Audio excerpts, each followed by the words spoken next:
Hare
Krishna devotees, please accept my humble obeisance. So glad to share Prabhupada. Welcome devotees to our morning Bhagavatam class. The morning of Thanksgiving. It's a nice day of giving thanks to really start our day off here in glories of Srimad Bhagavatam. Today, we are very happy to have His Grace Vishuddha Prabhu with us from ISKCON Philadelphia. And Prabhu will be speaking on Srimad Bhagavatam, Canto 1, chapter 13, verses 32 and 33. And the chapter is entitled Dhritarashtra Quits Home. And without further delay, we'll go straight into the class. Hare Krishna Prabhu. Vancha Vancha kalpatarubhyascha kripa sindhubhyascha patitana pavanebhyo vaishnavebhyo namo namaha. Hare Krishna. Hare Krishna Prabhu. And it's all yours, Prabhu. Thank you. Shall we sing Jaya Radha Madhava? Whatever you please, Prabhu. Okay. You know, I know that mostly people, they don't like to have the devotees respond on the Zoom because it becomes a little bit distracting, or different people at different times. Because of the latency, I think is what they call it, Prabhu. Delay. On the other hand, you could think, well, you know, a blind uncle is better than no uncle. We will respond, Prabhu. I have no problem responding. I'll keep myself on mute and I'll respond. No problem. Even not on mute. Even not on mute. Oh, okay. Even not on mute. I mean, I'm not saying that's how it should be done in general, but just for today, Sure. let's, if we could do, if you don't mind. Prabhu, anything you want. I'm at your service, Prabhu. I'm at your service. Okay, well, we'll do it that. We'll see how it goes out. Sure, Prabhu. I know when I went to India in I think it was 81, and I went to, I was traveling through Benares, and I heard that there was this Indian band going to play in the morning time because it was Holy Day, the day before was Lord Chaitanya's appearance on the way to Vrindavan. I was going. So I wanted to see the band, and all these people came together and they were playing instruments all different times. And, you know, anyway, it was chaos. And this is the same place that was from Narottam Das Thakur and, you know, Bhaktivinoda Thakur and so many. So I thought that was very surprising. But we won't be like that. No, Prabhu. A little bit, maybe a little bit, that's all. Jaya Radha Madhava Kunja Bihari. Jaya Radha Madhava Kunja Bihari. Yeah. Jaya Radha Madhava Kunja Bihari. Jaya Radha Madhava Kunja Bihari. Gopi Jana Vallabha Giri Baradhari. Gopi Jana Vallabha Girivaradhari. Gopi Jana Vallabha Giri Baradhari.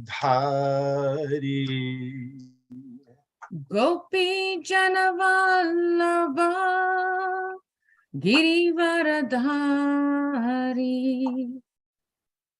Yashodanandana Braja Jana Ranjana. Yashodanandana Braja Jana Ranjana.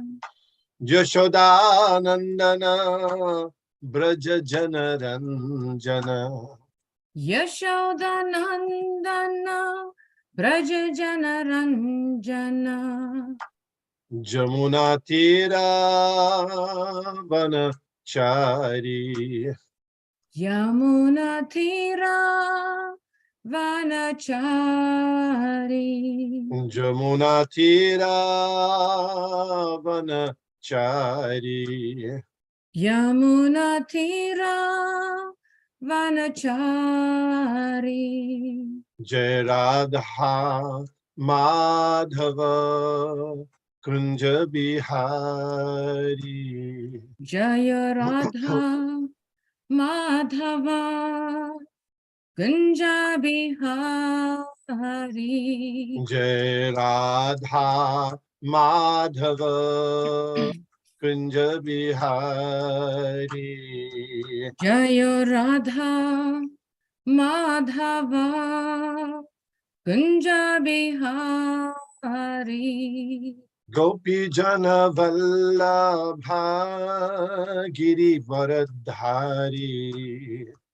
Gopi Janavallabha Girivaradari. Yashodanandana Braja Janaranjana. Yashodanandana Praja Janaranjana. Yashodanandana Braja Janaranjana. Yashodanandana Praja Janaranjana. Jamuna Tira Vanachari. Yamuna Tira Vanachari. Jai Radha Madhava Kunja Bihari. Jaya Radha Madhava Kunja Bihari. Jai Radha Madhava Kunja Bihari. Jaya Radha Madhava Kunja Bihari. Jai Om Vishnupad Paramahamsa Paribrajak Acharya Ashtotara Shata Shishimanas Divine Grace A.C. Bhakti Vedanta Shami Maharaj Prabhupada Ki Jai. Jai. Ananta Koti Vaishnav Vrinda Ki Jai. Jai. ISKCON founder Acharya Srila Prabhupada Ki Jai. Jai. Namacharya Srila Haridas Thakur Ki Jai. Jai. Prem se kaho Shri Krishna Chaitanya Prabhu Nityananda Shri Advaita Gadadhar Shivashadi Gaur Bhaktivinoda Ki Jai. Jai. Shri Shri Radha Krishna Gopa Gopinath Shyam Kund Radha Kund Giri Govardhan Ki Jai. Jai. Vrindavan Dham Ki Jai. Jai. Navadvip Mayapur Dham Ki Jai. Jai. Ganga Mai Ki Jai. Jai. Jamuna Mai Ki Jai. Jai. Tulsi Devi Ki Jai. Jai. Bhakti Devi Ki Jai. Jai. Shamaveta Bhakta Brinda Ki Jai. Jai. Gaur Premanande. Hari Hari Bol. All glories to the assembled devotees. Hare Krishna. All glories to the assembled devotees. Hare Krishna. All glories to the assembled devotees. Hare Krishna. All glory to Sri Sri Guru and Sri Gauranga. Hari Hari Bol. Shri Gauranga. Nama Om Vishnu Padaya Krishna Prishtaya Bhutare Srimate Bhakti Vedanta Shami Iti Namane. Namaste Saraswate Deve Gauravani Pracharini Nirbishesha Shunyabadi Paschatya Deshatarine. Om Namo Bhagavate Vasudevaya. Om Namo Bhagavate Vasudevaya. Om Namo Bhagavate Vasudevaya. Om Namo Bhagavate Vasudevaya. Om Namo Bhagavate Vasudevaya. Om Namo Bhagavate Vasudevaya. We're reading and discussing Srimad Bhagavatam, first canto, 13th chapter, 32nd and 33rd verse, you said, right? Yeah. 30, I think I got the wrong verse, right? 32 and 33. Yeah, what's 33? Can we take a look at 33? Sure, Prabhu.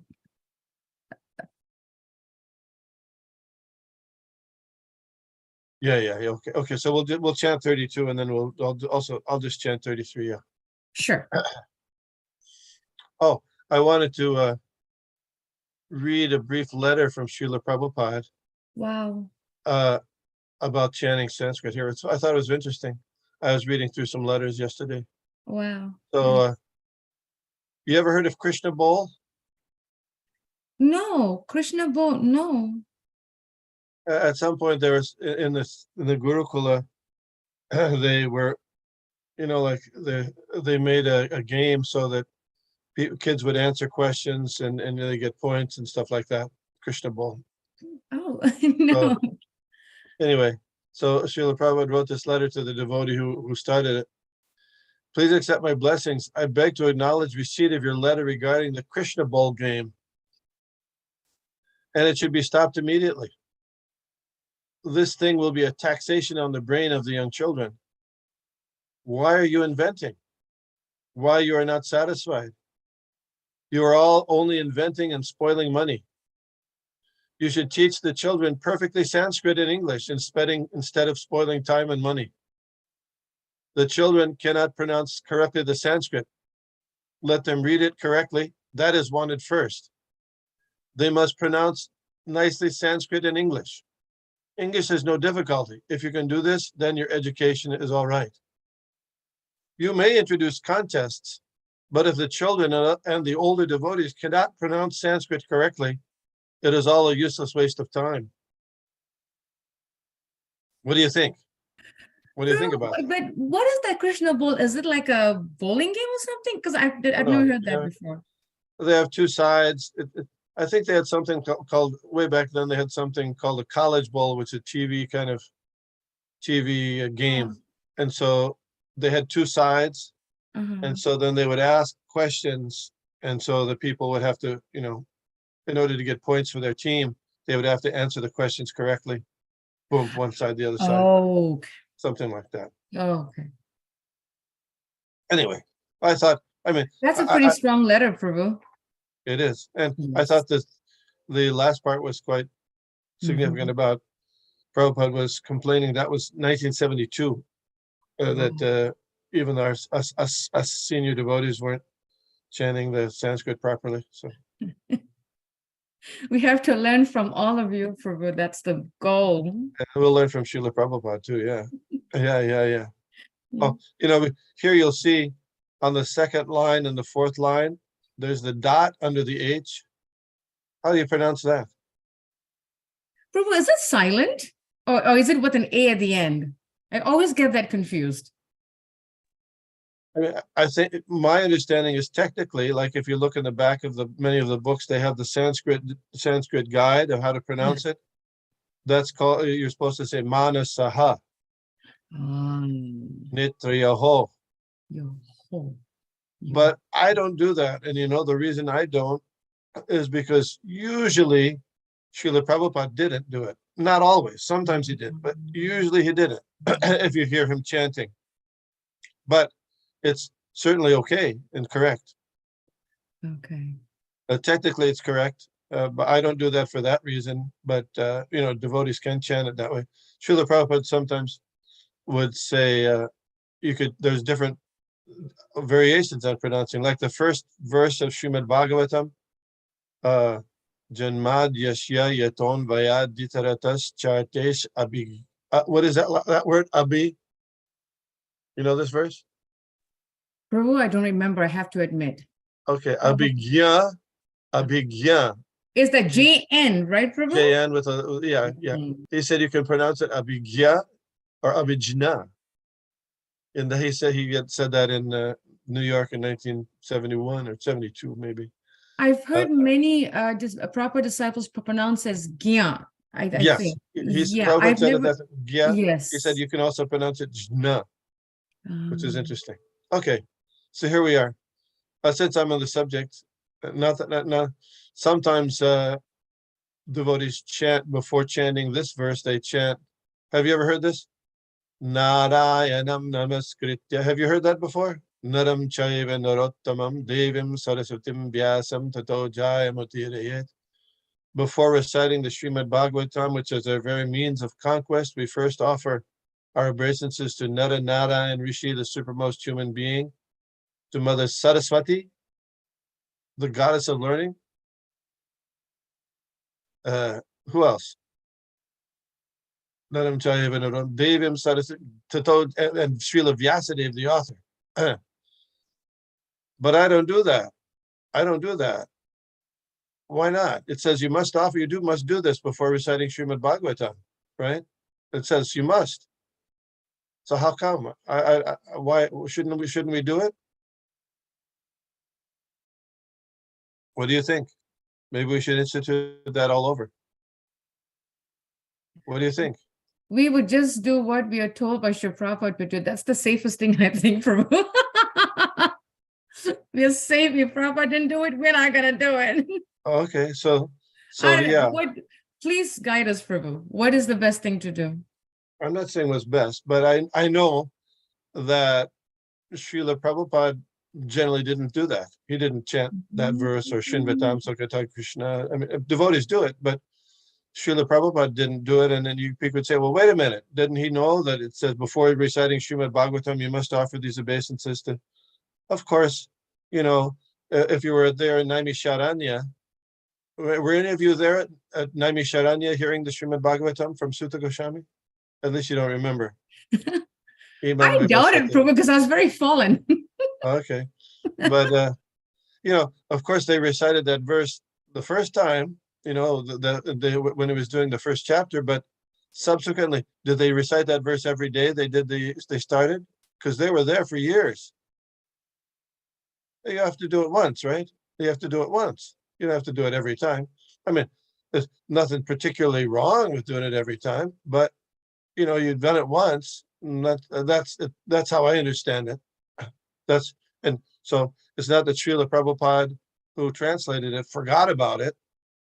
And so we're going to improve on how Srila Prabhupada did it, but that he knew that. He was aware that you could chant it once in the beginning when you're doing it, and then that's okay from then. Yeah, fine. Does that make sense? All right. With all that stuff, I'll start here now. Tatra sanjayamasinang paprachchodvignamanasa gaval ganikvakastato vridho khinascha netrayo. Tatra sanjayamasinang paprachchodvignamanasa gaval ganikvakastato vridho khinascha netrayo. Tatra sanjayamasinam papachchodvignamanasa gaval ganikvanastato vridho khinascha netrayo. Tatra sanjayam asinam prapachodvignamanasa gaval ganikvatas gaval ganikvanastato vridho hinascha natrayo. Netrayo, sorry. Sorry. Netrayo, yes. This is a tongue twister, this one. It was, Prabhu. Seriously. Some others, please. Tatra sanjayamasinam papracho vidnamanasaha gavalgane kwanastato vrido hinascha netrayo. Thank you.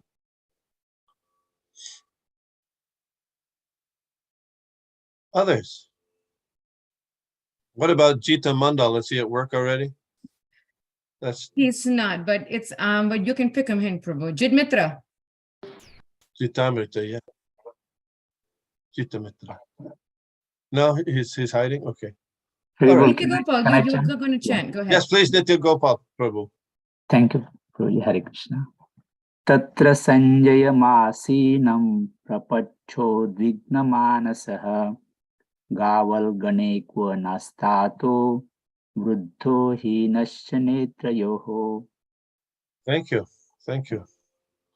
Did you notice you changed the tune? Did you notice that?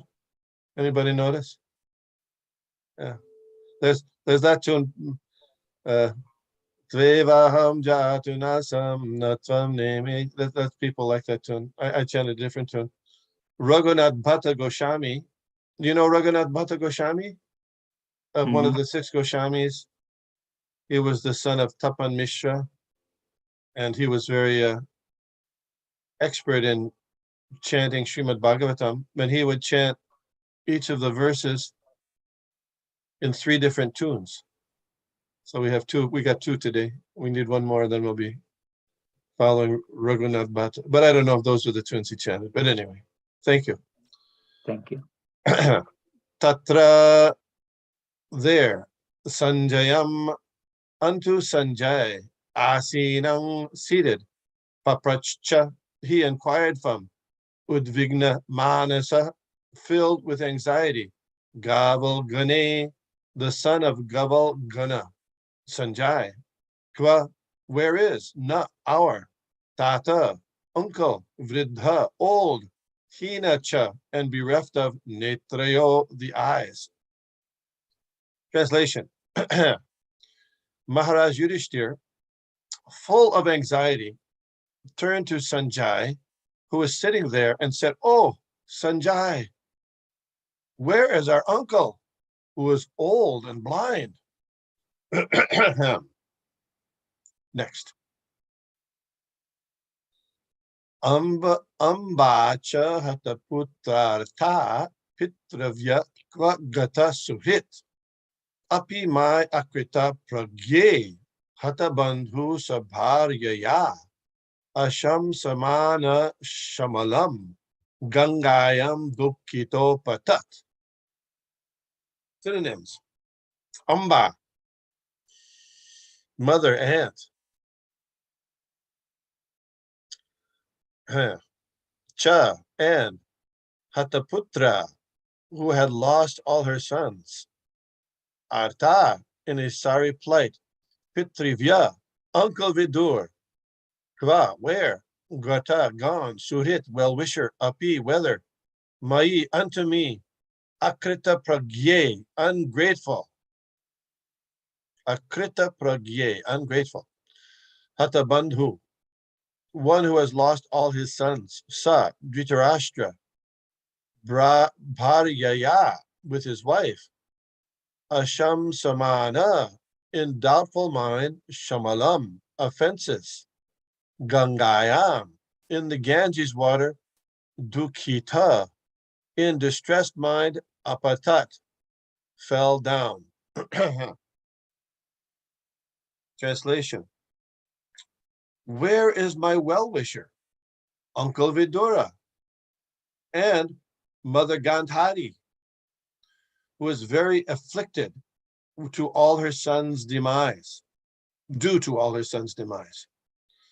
My uncle Dhritarashtra was also very mortified due to the death of all his sons and grandsons. Undoubtedly, I am very ungrateful. Did he, therefore, take my offenses very seriously, and along with his wife, drown himself in the Ganges? Report. The Pandavas, especially Maharaj Yudhishthir and Arjun, anticipated the after effects of the Battle of Kurukshetra, and therefore Arjun declined to execute the fighting. The fight was executed by the will of the Lord, but the effects of family aggrievement, as they had thought of it before, had come to be true. Maharaj Yudhishthir was always conscious of the great plight of his uncle Dhritarashtra and aunt Gandhari, and therefore he took all possible care of them in their old age and aggrieved conditions. When therefore he could not find his uncle and aunt in the palace, naturally his doubts arose, and he conjectured that they had gone down to the water of the Ganges. He thought himself ungrateful because when the Pandavas were fatherless, Maharaj Dhritarashtra had given them all royal facilities to live. And in return, he had killed all Dhritarashtra's sons in the Battle of Kurukshetra. As a pious man, Maharaj Yudhishthir took into account all his unavoidable misdeeds and he never thought of the misdeeds of his uncle and company. Dhritarashtra had suffered the effects of his own misdeeds by the will of the Lord, but Maharaj Yudhishthira was thinking only of his own unavoidable misdeeds. That is the nature of a good man and devotee of the Lord. A devotee never finds fault with others, but tries to find his own and thus rectify them as far as possible. Om Agyana Timirandhasya Gyananjana Shalakaya Chakshurun Militam Jena Tasmai Shri Gurave Namah. Shri Chaitanya Manobhishtam Sthapitam Jena Bhutale Svayam Rupakata Mahyam Dadati Sha Padantika. Jai Shri Krishna Chaitanya Prabhu Nityananda Shri Advaita Gadadhar Shivas Adi Gaur Bhaktivinoda. Hare Krishna, Krishna Krishna, Hare Hare, Hare Rama, Rama Rama, Hare Hare.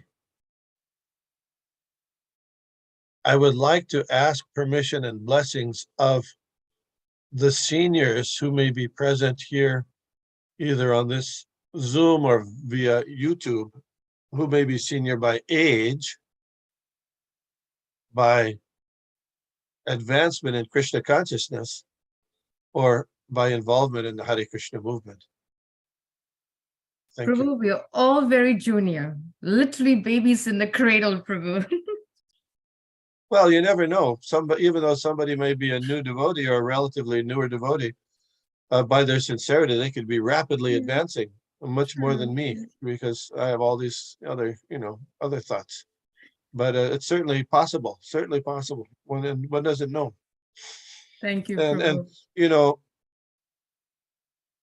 Although you are disciples of Prabhupada's disciples, still you're also disciples of Srila Prabhupada, because he's accepted as the Shiksha Guru for everybody within ISKCON.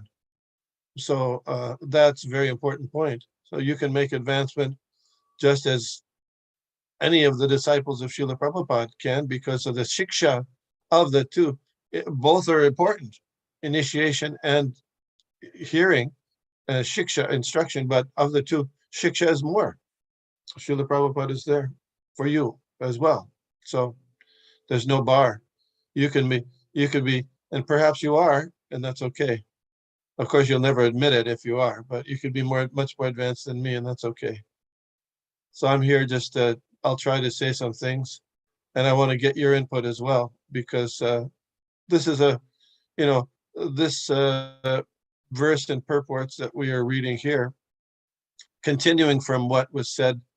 I was there on Tuesday. I wasn't there Wednesday, but Balabhadra Prabhu gave a very good class, illustrious class on this, a similar point.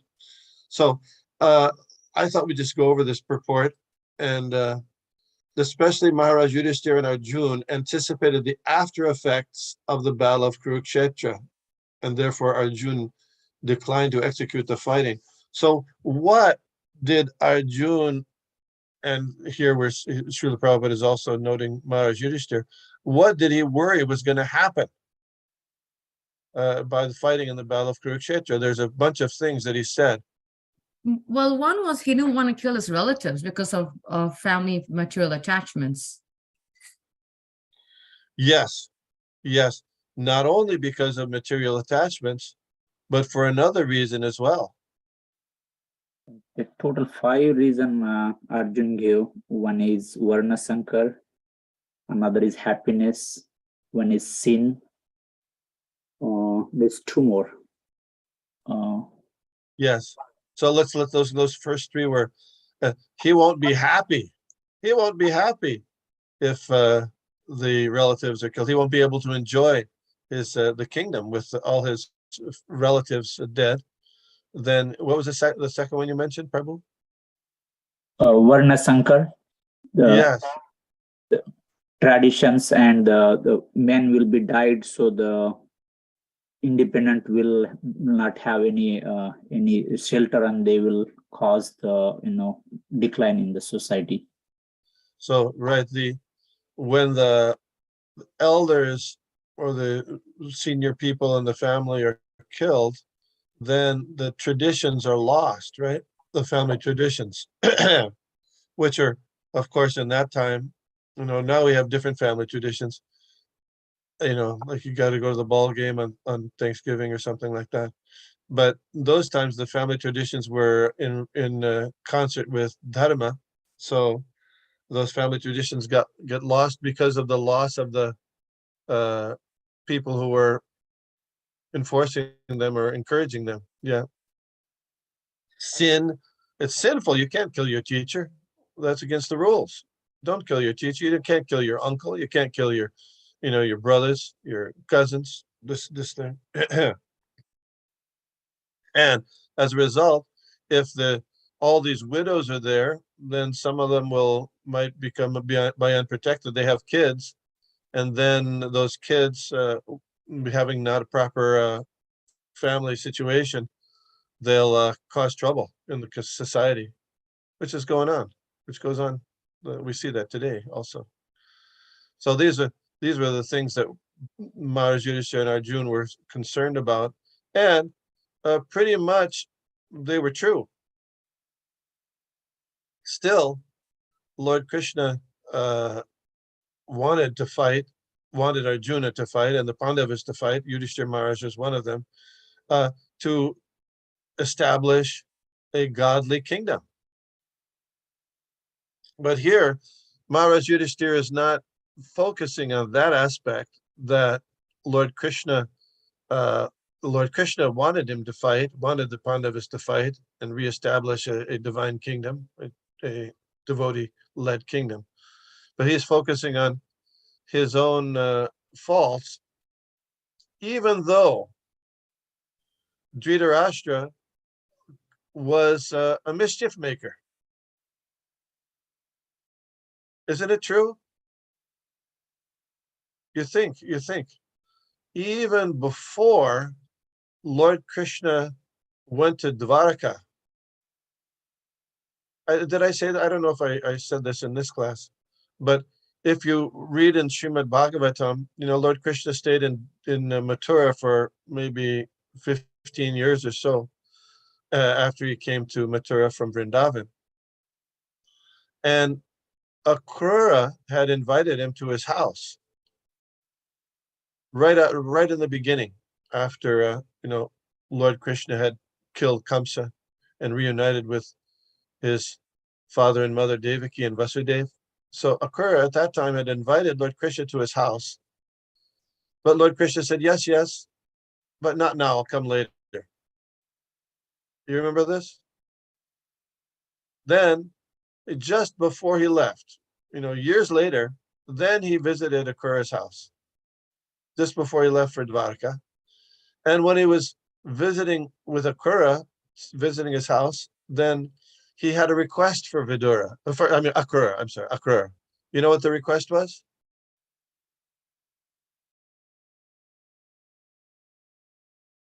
You don't remember this? It's very interesting. I think Nitya Gopal is also thinking.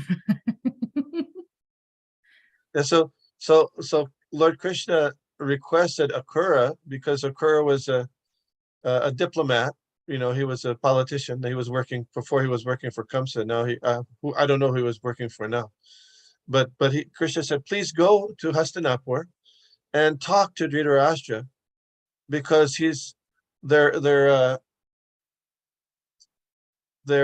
he's plotting and going to cause mischief and trouble to my devotees, the Pandavas. He said that.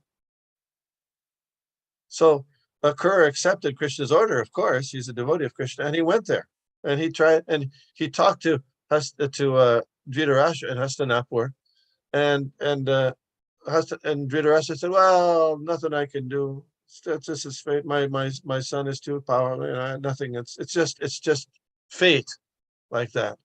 But right in the beginning, before so many of these intrigues happened, Lord Krishna was well aware, and he tried to influence Dhritarashtra to do the right thing. So if we think about it, what were the offenses? What were Yudhishthir is not thinking of Dhritarashtra's offenses, but what were those offenses? What are the offenses Dhritarashtra caused against Pandava, Prabhuji? Yes, yes, yes. One is Lakshagraha. He tried to Lakshagraha. Yeah, yes, yes, yes. So burn just, the. just think about it. Just think about it for a second. You know, nowadays, if somebody tries to kill somebody, what would that be? What's that called? Murder. Attempted murder, right? That's attempted murder. How? Not only by a fire, but also by poison. There was a poisoning before the fire, an attempted poison. So that's called attempted murder. Now somebody could say, well, wait a minute. Dhritarashtra didn't personally do that. It was Duryodhana and his henchmen, but Dhritarashtra was well aware of the plot. He knew he could have stopped it at any moment, but he didn't. Because he was in favor of this, the murder, the assassination, we could say assassination of the Pandavas, not only the Pandavas and their mother. Pandavas and their mother. So, I'm just making this contrast. Balabhadra Prabhu brought this up last time, and I thought we could talk even a little more about it. Sometimes we have people in the devotee community that might rub us the wrong way, or we think they offend us. I don't know if you're like me, but I think this way. they offend us, and so we develop a grudge against them and just like that. Okay, that just shows what our consciousness is in comparison to Maharaj Yudhishthir, because and Dhritarashtra wasn't a devotee. He wasn't performing devotional service, but and he had actually tried to kill the Pandavas and their mom. Has anybody ever tried to kill you? No, you're lucky. Yeah, a couple times maybe, but no devotee ever tried to kill me, as far as I know. Prabhu, I remember the past time that you shared about you were returning from the temple in the subway. Oh yeah. Somebody I got out of that, right? But anyway, so yeah, but no devotee has ever tried to kill me that I know of. Not I know of. So but Yudhishthir Maharaj his murder was attempted against him, and he knew it. He knew it. It wasn't something he didn't know. They knew exactly what had happened. Otherwise, they couldn't have escaped. So they were well aware that Dhritarashtra and company had tried to kill him. So what happened was, after the Pandavas, they escaped the house of Lakshagraha, the house of lack, and they were incognito for a little while the first time, then they reappeared at the Swayamvara of Draupadi, and they won the hand of Draupadi, and they made the alliance with Drupada, So then they came out of hiding for the first time. So then there was a question. Oh, what the Kauravas were speaking in court, and they were saying, well, what should we do now with these Pandavas? Because they have a right to the throne as well. So what did Duryodhana say?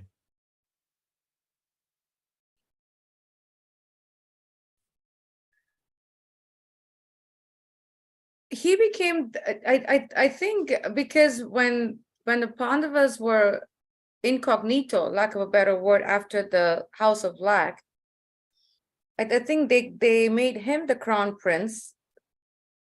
So he was saying that they were dead or something. So, but I'm the crown prince, so I should be the king, something like that.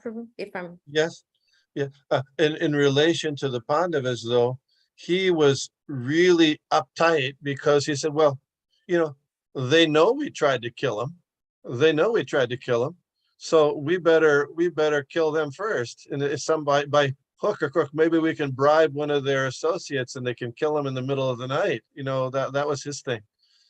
Karna said, wait a minute, if you want to do stuff like we might as well fight him right face to face. Don't be a coward like that. Vidura, Bhishma, Drona, they said, no, they have rightful heir, they're rightful heirs to the throne. So give them some part of the kingdom. So that's what happened. They gave them some part of the kingdom. But what part of the kingdom did they give? I think Duryodhan wasn't ready to give you on the land which can fit on the poke of top of needle. I think That was second his- time. That was second time. But this Second time, time. the first time, they brought him in. They sent Vidura to fetch them from the Panchala province, and they brought him before the court in Hastinapur, and they said, "Oh, we will give you Trust. Kandava Prashta, which was a barren area, which was completely undeveloped. No population. It was just almost just jungle, nothing. So while the Kauravas kept the rich, opulent, and very well developed area of Hastinapur. So they gave him they gave him a little bit of a shaft there, right? Then during the dice match later, was Dhritarashtra sitting there in the dice match?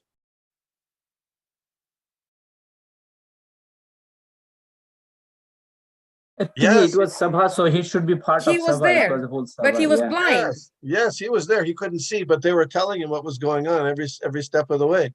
So when Draupadi was brought, they were dragging Draupadi out into the Shabha there. He had no objection. The only person who objected was, One of the brother of Duryodhan. and Vidura also objected. Yes. So he was all a party to this. He was a party to all this, insulting the wife, trying to humiliate the wife, trying to assassinate them, short shafting, taking all the Pandavas' land, giving poison. These are all things of Atataina. Now, have these tribulations? Have you ever faced such tribulations? Not so far, anyway. Maybe later. Luckily, we can thank that. We could be thankful for that. But still, Yudhishthira Maharaj, he could think of all these bad things that Dhritarashtra was either directly or indirectly responsible for, but he didn't even consider that. It's amazing. It's an amazing thing that he was so soft and kind-hearted that he only thought of his own apparent misdeeds. And he was thinking, well, Dhritarashtra Maharaj, when our father died, he gave us shelter. So he was so kind to us to give us shelter. Of course, he always favored his own sons, and he wasn't that loving. Vidura and Bhishma were much more loving than Dhritarashtra, but still, he gave them shelter. So Maharaj Yudhishthira was so remembering and thinking so much about that service done by Dhritarashtra. So this is something that is a very important quality of the devotee and Krishna, both. Krishna remembers and focuses on more your service, what service you've done, than your faults. For example, Putana, she came to kill Krishna by putting poison on her breast, so that if he'd suck her breast, then he would die from that poison. But Krishna accepted the attitude of being a mother rather than being angry. Of course, he took her life, but he appreciated that part of her approach of being like a mother. Similarly, Srila Prabhupada, in his dealings with his devotees, he was always very appreciative of the services that were given by the devotees, even if they had some problem, major problem. He was very conscious of their services. I have one letter I read here. There was a devotee in Australia. I won't give his name, but he was doing very much service for many years in Australia. Then he had some difficulty. He was a sannyasi. He fell down from his sannyas position, and I didn't really appreciate or understand how much service he had done for Srila Prabhupada until I read the book, The Great Transcendental Adventure. Have you ever heard that book? Anybody? It's a, Yes, Prabhu, it's a very old book. did you read that? In the 90s, when I first moved to Gitanagari. Oh, you read that? Yes. Yeah. It's a Kurma Prabhu, the person who's the cook, the chef. He wrote that book about Srila Prabhupada's activities in Australia and New Zealand. And the official biography of Srila Prabhupada is the Srila Prabhupada Lilamrita. And in the Lilamrita, you'll find a few pages about Srila Prabhupada's activities in Australia and New Zealand. But in the Great Transcendental Adventure, there's 600 pages. 600 pages of Srila Prabhupada's activities in Australia and New Zealand. So it's quite shocking, what's been left out, or so in that you'll find all these activities and so much service done by this particular devotee. So then, but even though he was a sannyasi and he left the sannyas, he fell down. Then Srila Prabhupada, then when he heard about this, he wrote this letter. I thought, dear so-and-so, please accept my blessings. Srimati Govinda Dasi is here, and I have heard everything from her about yourself. Therefore, immediately after hearing from her, I have sent you the following telegram. My dear son,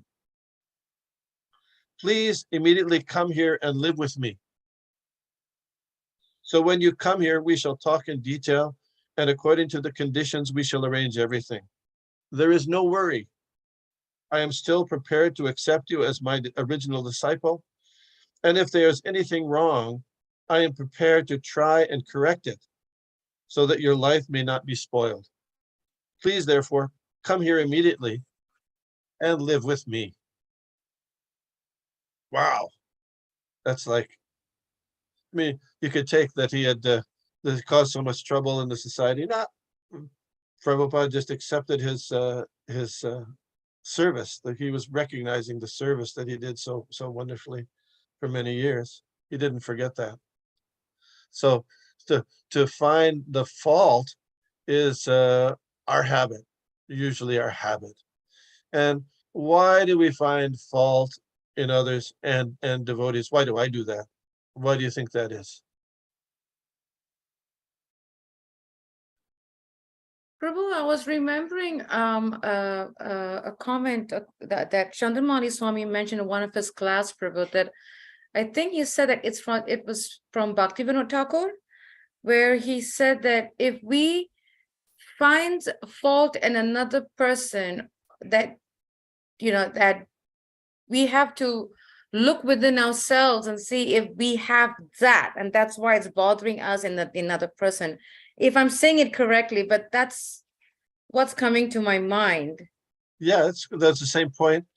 It was by Srila Bhaktisiddhanta Saraswati Thakur, and he said the reason we find faults in others is because we ourselves are honeycombed. We use the word honeycombed. You know what a honeycomb is? There are all these different categories, all these different. You seen a honeycomb? There's all these little holes where the bees go in. We have a honeycomb of faults in ourselves. Therefore, that we have to find the faults with others. And there's a psychological component to that the Western psychology focuses on a little bit. They call it Have you heard the word projection? Have you heard the word projection before? Oh, Yeah. Projection. projecting yourself who you're not, is that what you're saying, Prabhu? I'm trying to understand your question. Well, they call it a defense mechanism. So you have a quality or an impulse that's you're uncomfortable with, or you don't like, or you see as a fault or a problem. So it's because it's so unacceptable to you, you tend to see that particular fault or impulse in others, and then you can criticize it there because you can't deal with it here. That's a similar idea. I'm not saying it's exactly the same.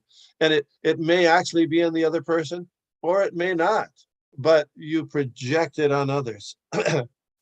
For example, one of the theories of, some people are very paranoid. Have you heard that word paranoid before? Yeah, paranoid.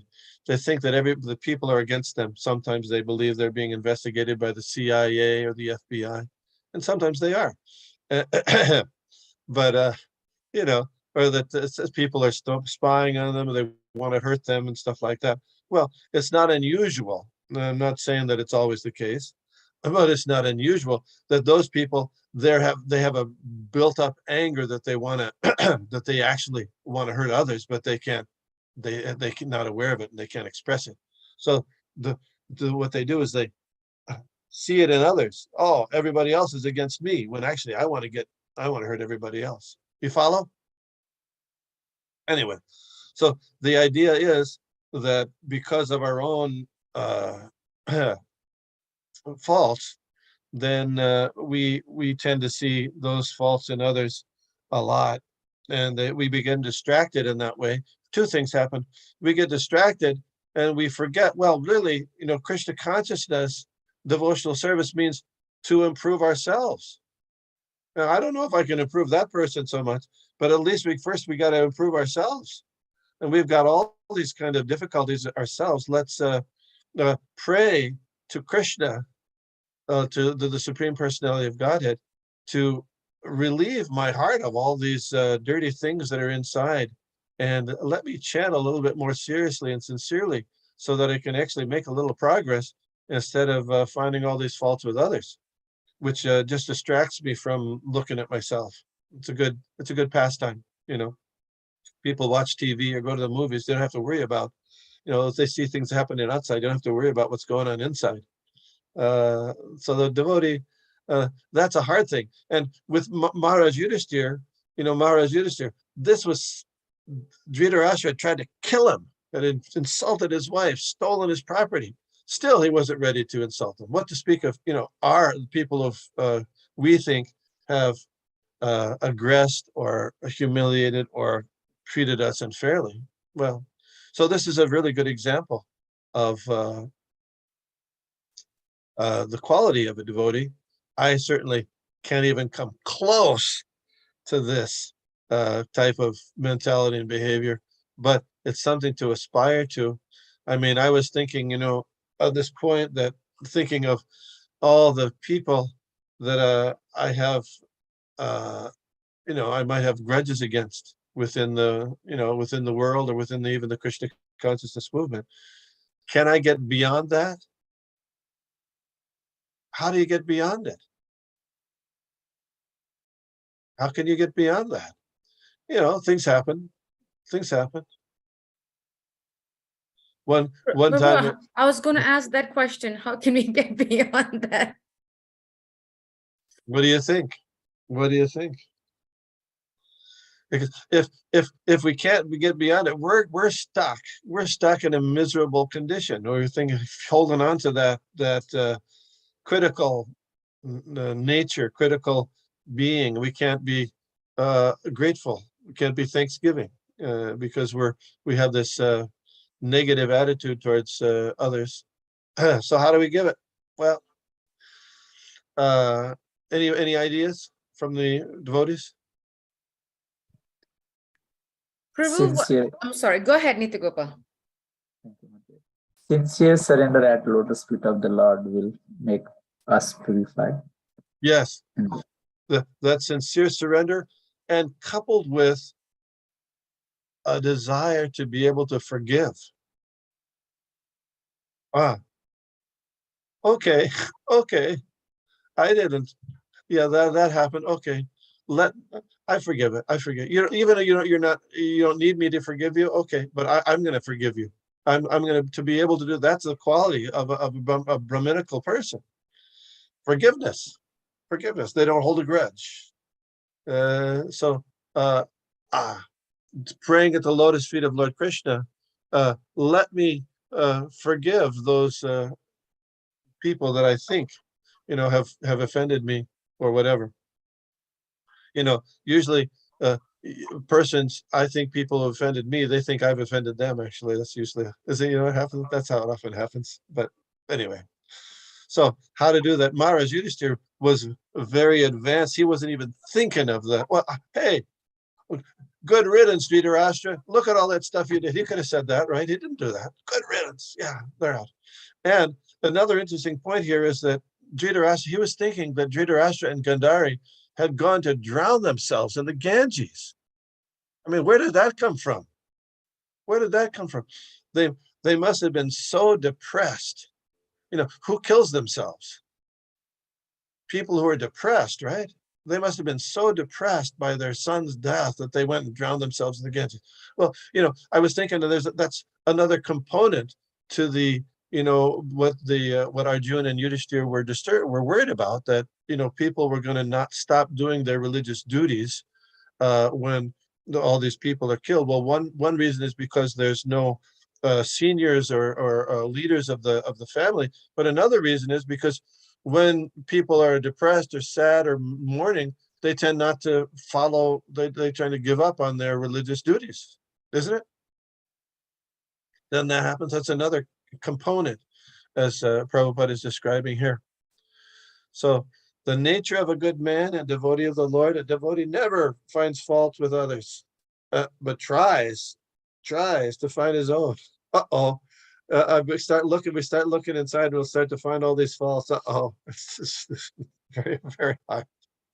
But at least we can take them a little bit. And by hearing, as Nitya Gopal Prabhu said, seriously, taking shelter of the lotus feet of the Lord by chanting the Hare Krishna Maha Mantra, associating with devotees. I was thinking, what to be thankful for in Thanksgiving.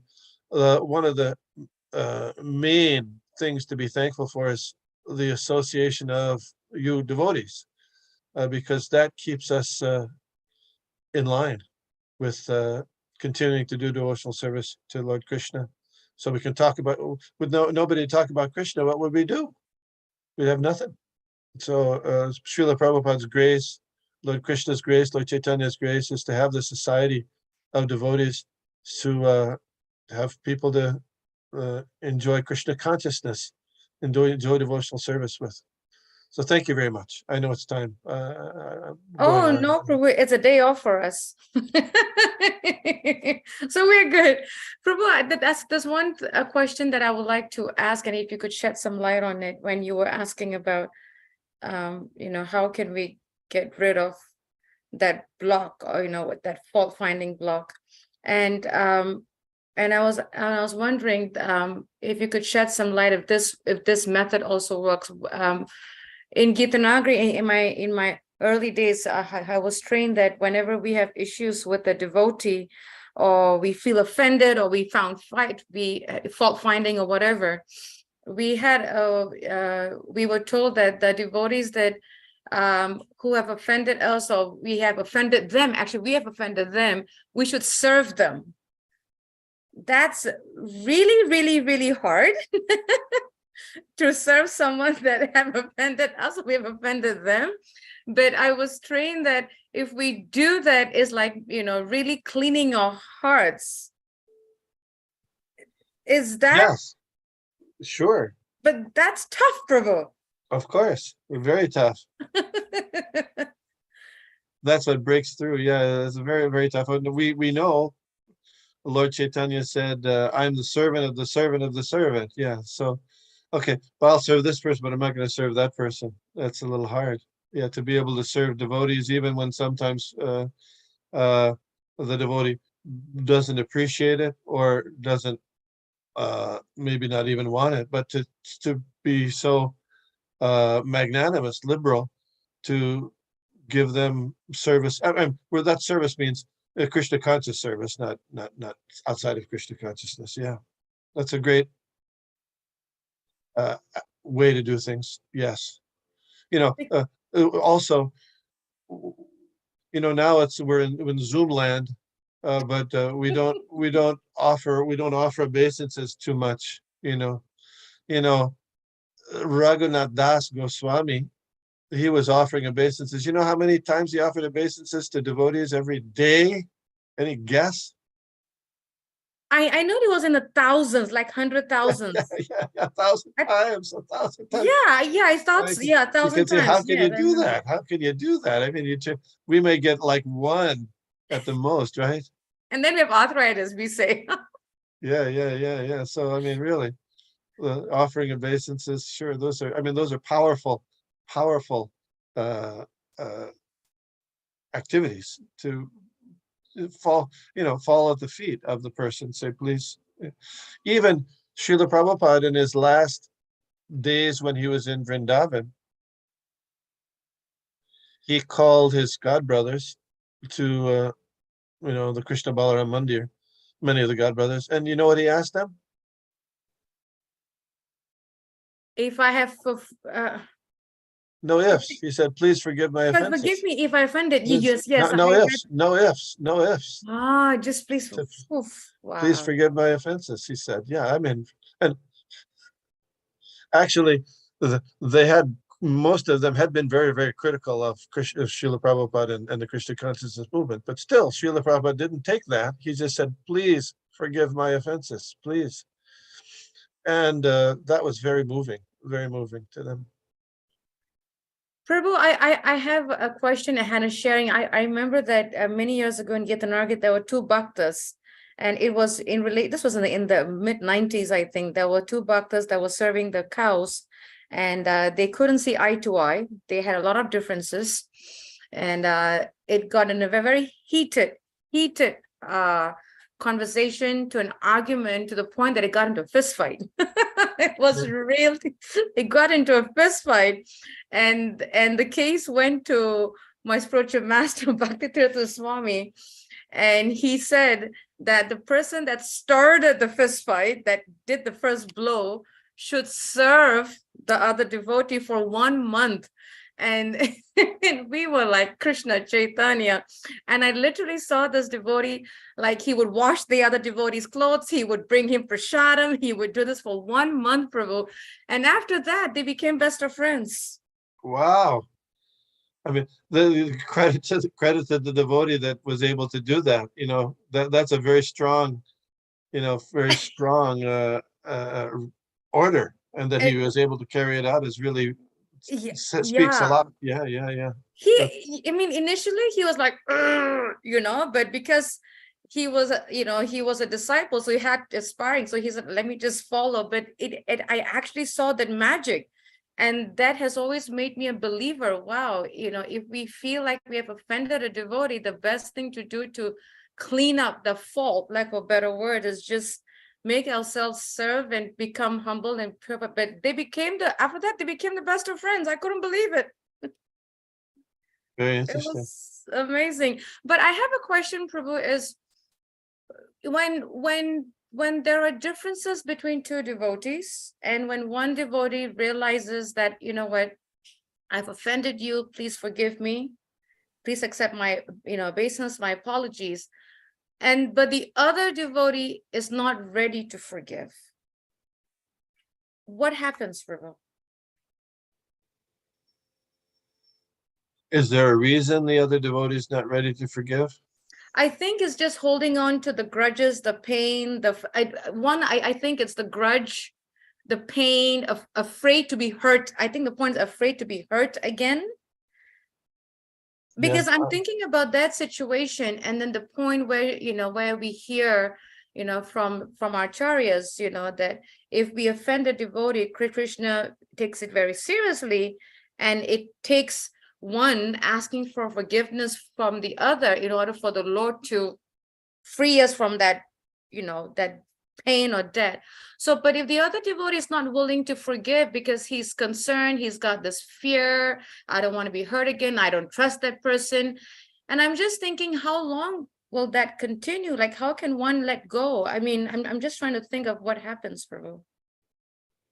That's a good question. I don't know. That's a good question.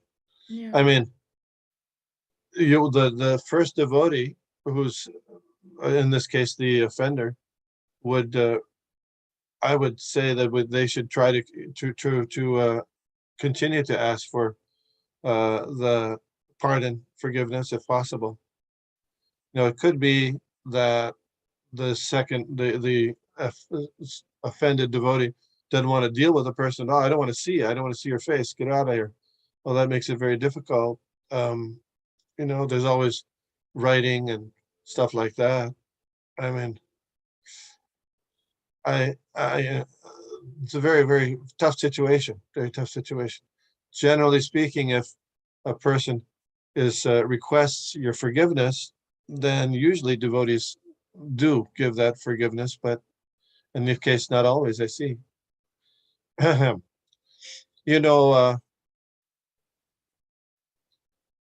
Swami, Dhanadhar Swami, you know him? Yes, Prabhu, personally, amazing. Well, he's was kicked out of ISKCON, you know that. And In the the reason 90s. the reason is because while he was the headmaster of the Gurukul in India, Vrindavan, I think, right, Prabhu? yeah, Vrindavan, he sanctioned very harsh corporal punishment to the kids. Although in India at the time, culturally, that was a little bit like the norm. Still, it was excessive. And at some point he understood it was excessive. But so he tried, he wrote letters. I know him personally because we talked. He wrote letters to the offended parties, but they don't, okay. So he took it as his, they didn't want to forgive him. They didn't want to forgive him. Okay, all right. So he was not allowed to preach in ISKCON. Okay, that's an example you're talking about. And he was in a very responsible position, but he takes it as his as the punishment that for his transgressions. And anybody who approaches him for initiation, you know what he does? I forgot that part, Prabhu.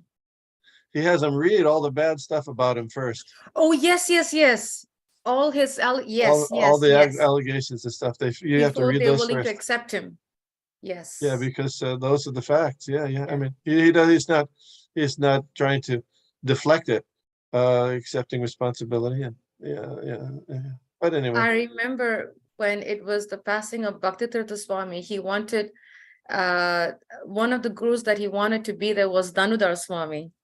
And at that time he couldn't come, and Bhaktitirtha Swami really begged that the GBC to allow him to come, and he came, and he was one. Yes, Prabhu. They actually allowed him to come to Gitanagari, and he was one of the devotees who carried his body, Bhaktitirtha Swami's body, through the forest. They allowed him to come because he really wanted Dhanudhar Swami to be there. So on the special request of Bhaktitirtha Maharaj, they made an exception. Yes, and he came to carry him. Chandramauli Swami, Radhanath Swami was there, and Chandramauli Swami and Dhanudhar Swami, they both were one of the so-called the pallbearers, as they call it, to carry his body. Yeah, he came. They allowed him to come. They were very close. Him and Maharaj and Bhaktivedanta Swami were very, very, very, very close. Oh, I didn't know. Oh, they were very close, Prabhu. They used to spend so much time together in Gitanagari. I used to cook for him. It was so much pleasure to cook for Maharaj. Yeah. It's very close. So Yeah. just that's an example there. Yeah.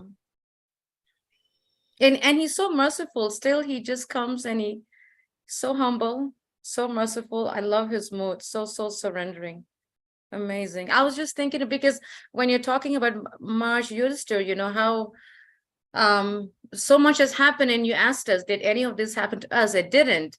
But yet he's not focusing on any of the bad, just thinking of the good. It's like, wow. I was just thinking about this incident, this scenario that I asked a question, what happens? And I was just wanted to know how can we move forward? Yeah, it's so for us to move forward, if we're that's important, and for others to how will they move forward? Well, given the circumstances, like with Dendra Swami, uh, asking forgiveness repeatedly, which he did, but then if people don't, what are you going to do? Still remain a humble person and continue doing service to Krishna, offering obeisances to the Lord within the core of your heart, trying to avoid offenses again. Then. Prabhu, how important, Prabhu, is it when we know that we have when I know, and I'm going to use myself as an example, when I know that I have offended somebody and I have hurt somebody, how important is it to go up to the person and say, please forgive me, as opposed to saying, Krishna, I've offended the person, please forgive me? Like, is it just enough to just surrender and say, the Lord, please forgive me? Or is it also very important that we also approach that devotee and say, please forgive me? What do you think? I'm thinking go to the devotee first. Yeah, because Krishna is not going to, Krishna doesn't, when, who was that? Durvasa, he went up to Lord Narayan. He offended Ambarish. He went to Lord Narayan and says, I'm not going to help you. Was that there was a Brahmin in Navadvip who offended Srivas Thakur. He went to Lord Chaitanya, please forgive me. He said, I can't help you. So you got to go see Srivas Thakur. That's when Lord Chaitanya was distributing love of God. He was distributed to everyone, but then they brought forward Mother Sachi, his own mother. And he said, I can't give you Krishna Prema. Why? His own mother.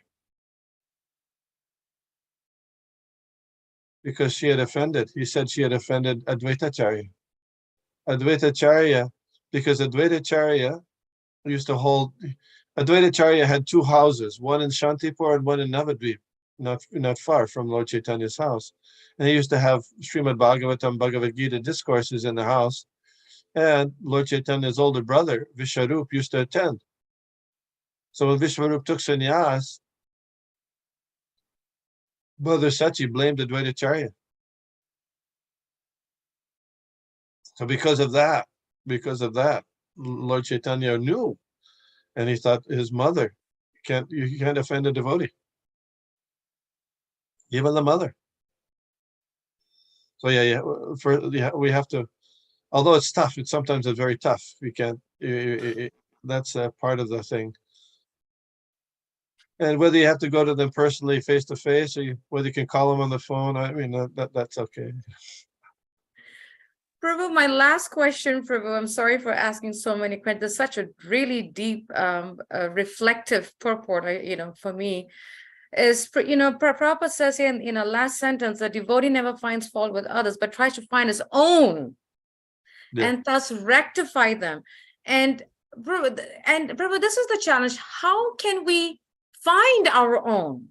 So sometimes we are not connected or in tune with ourselves, because it's so, my dad used to always tell me, till today he does, he always says that it's easy to see the dirt on someone else's back, but not on your back. So it's so hard to see our faults. So how can we find our faults, Prabhu, and rectify them? Ask others. That's really open yourself up, right? Opening yourself up to get smashed, right? Prabhu, I'm smiling because that's the same, and as you answered, it's reminding me of Bhaktivedanta Swami. That's like the same answer he gave me many years ago. He said the same thing. It's hard for us to see our faults, and sometimes, because there's part of us we don't realize, so, in a humble way, or if we're ready to to do that, that's really purifying. I know I used to have to teach, I was teaching a class, a college class, but I used to do internships. And so part of what I wanted to do was to get feedback from the students and from the interns that I was supervising. So the person who was the overall in charge said, "You sure you want to do that?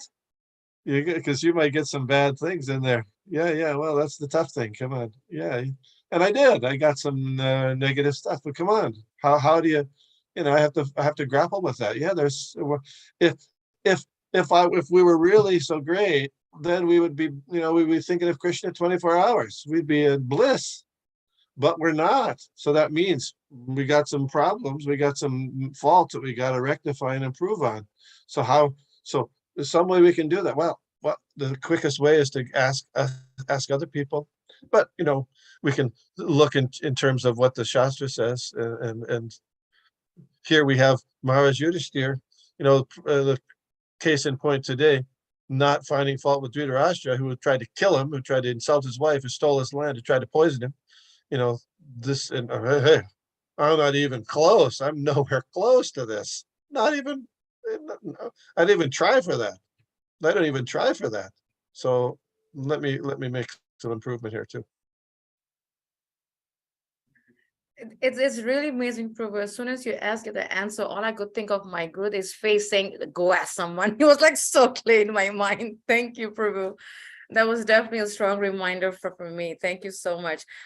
Any questions from devotees? I know I've been talking and asking questions. There's just such a deep purport for me personally. Any other questions from devotees? Any thoughts? Any clarification? Yes, Shaurabh, go ahead. Hare Krishna Prabhuji. Hare Krishna. One small question. When you say that we can go to other devotees to ask for our faults, so like I have seen devotees who are very humble, and they are very soft-hearted, or they won't tell you, like you have this fault, you have that fault, they won't tell you. Yes. So uh, in how you phrase it probably would be important. In the Upadeshamrita, Rupa Goswami says there's 6 loving exchanges between devotees. Those: Dadati, Patigrinnati, Guyamakyati Pichtiti, Bhunte Bhojyate Chaiva, Shadvidhim Pratilakshanam. There's 6: giving gifts, giving your teacher an apple, giving your, whatever, giving gifts, accepting gifts, revealing one's mind in confidence, inquiring confidentially, giving prasad and accepting prasad. These are 6 loving exchanges between devotees. So you may not say, "Oh, Prabhu, can you tell me all my faults?" But you can say, "Prabhu, can you give me any suggestions about how I can become make progress in Krishna consciousness?" Same thing, but if you say it that way, it may open the door for a little bit for them to give you suggestions in a way that's might not be clashing with their soft nature, as you explained. Does that make sense? yes, Prabhuji. Thank you.